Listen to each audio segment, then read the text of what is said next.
Bonjour à tous. De tout temps, l'homme a regardé son prochain avec un regard de supériorité. Et dans cette comparaison, malheureusement, beaucoup de gens ont été écrasés, méprisés, beaucoup de peuples ont été détruits.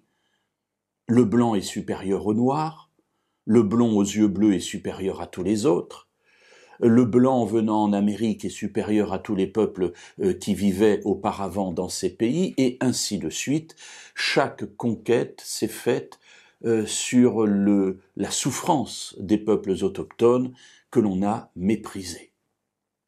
Alors, une race est supérieure à l'autre, une couleur supérieure à l'autre.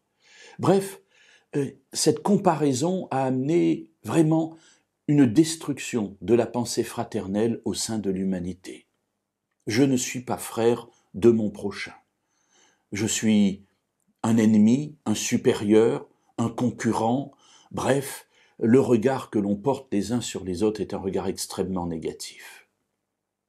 Alors Dieu, lui, nous regarde aussi.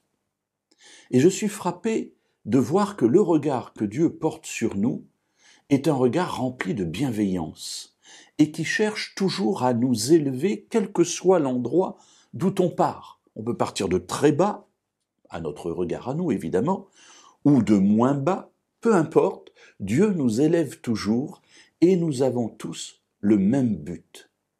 Et quand il nous regarde, j'allais dire, il nous regarde quasiment comme si nous avions déjà atteint ce but. Et ça, mes amis, c'est quelque chose d'extraordinaire et de dynamique. Point de race, point de langue, point de pays, j'allais dire, point d'origine. Alors bien sûr, il y a le peuple d'Israël, il y a les autres peuples, mais ils sont là comme témoins. Et Dieu veut faire de toute l'humanité ses enfants, parce que c'est ce qu'ils sont par naissance et par création, et maintenant il veut qu'ils le deviennent par choix et par amour. Alors Dieu a manifesté cela par une parole dans la première lettre de Pierre, au chapitre 2 et au verset 9.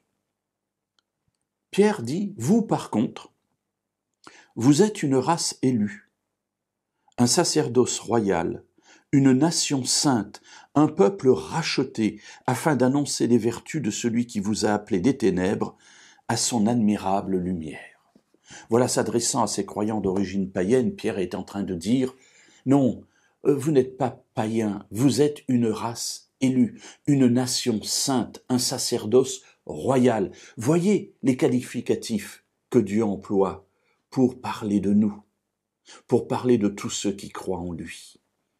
Alors, mes amis, laissons de côté ces regards méprisants, dépréciateurs, mais demandons à Dieu de placer dans notre cœur le regard qu'il porte sur tous ceux qui nous entourent, afin que nous puissions à notre tour les aimer comme lui les aime.